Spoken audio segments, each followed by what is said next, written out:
na nakatago sa likuran. Okay?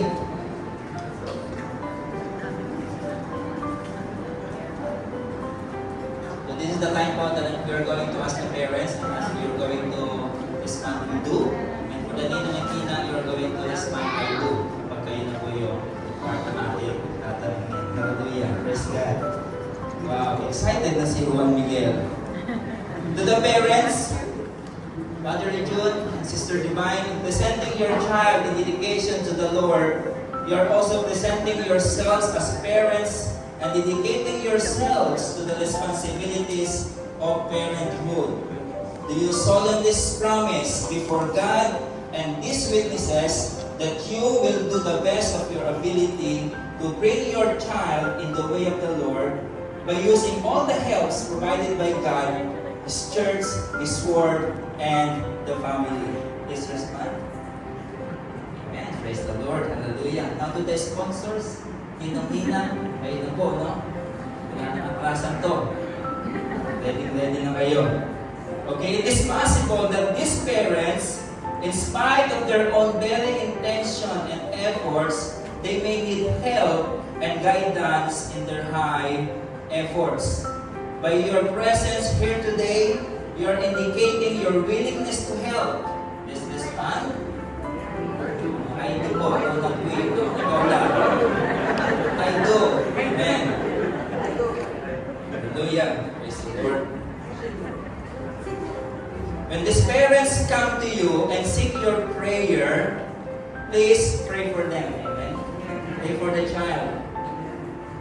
But when these parents come to you and seek your support financially, makikilala yung iba, isa-isa lang. Brothers and sisters, you are not just to pray for the child, but you are also what? No? So siyempre stretch natin, no?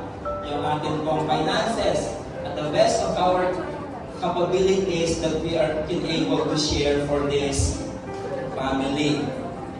Kaya po dapat is tayo mga ninong at ninang, is alam po natin yung atin pong task for this child. And as ninong at ninang, you are tasked to help this child in their faith to God. You are to mentor and guide this child.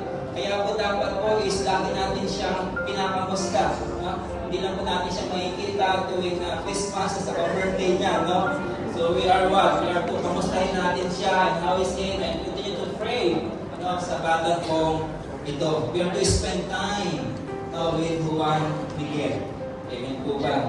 Now may God grant you the wisdom and understanding needed for this high calling. Now we may ask for the flower. Kuya Alan. Dito natin kay Brother Richon.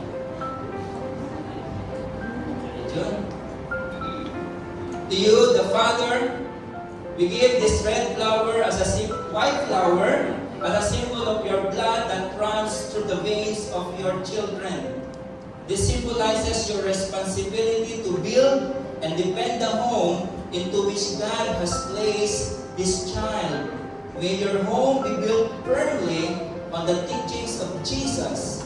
Let nothing enter your home that will destroy the faith, confidence, and love that a home must have. Protect with all diligence the body, soul, and mind of this child. Now to the mother, Sister Divine.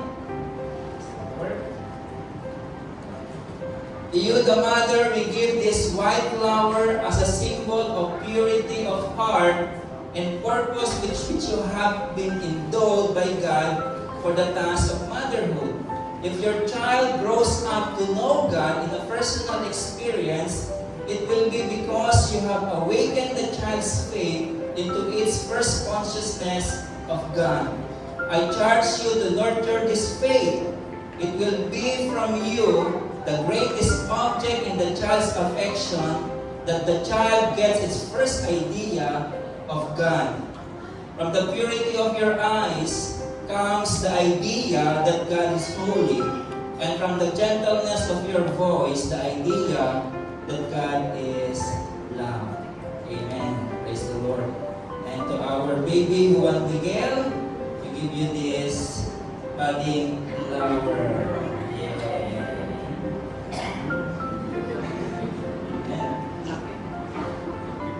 Juan Miguel Suwan Orang, we give this small budding flower as a token of its innocence, of your innocence and your purity of your soul in the sight of God.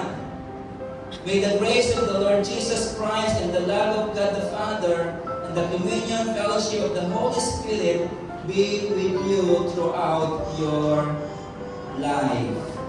Amen. Now we are to charge everyone, all the congregation. This is all for you, brothers and sisters. May it be known to every person present here today that the kingdom of God belongs to this child.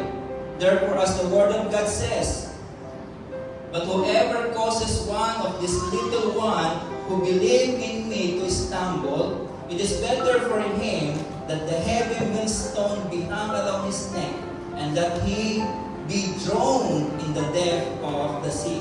Matthew chapter 18 and verse 6. So to God be all the glory. Hallelujah. Palakpakan natin ang Panginoon. So by this time we are going to pray. So we ask the congregation as well, all the ninong and ninang, to bless this family, Brother June and Sister Divine, as well, si Baby, no? And si Naya. Amen. To the rest of the family. Sige po, let us pray. Our Father in heaven, we continue to praise you and honor you, Lord, indeed, for such a wonderful time that we are celebrating, Lord God, your goodness and your faithfulness in the life of Brother June, Sister Divine, Lord God, Inaya, and especially for this child, si Juan Miguel. Father, we just continue to entrust them unto you. That you will be, O Lord God, the one that will be protecting this family, especially for this child, O Lord. We ask that you will be with him, that you will guide him, and that you will be the one, O Lord God, that your hands will cover this child. Lord, we ask that wherever they go, O Lord, that you will be with them.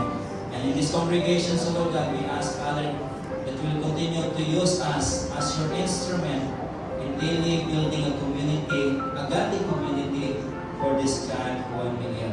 Father, thank you so much. And we continue to praise you and honor you. And this we pray in Jesus' name. Amen. Amen. Sige po. Okay na po picture.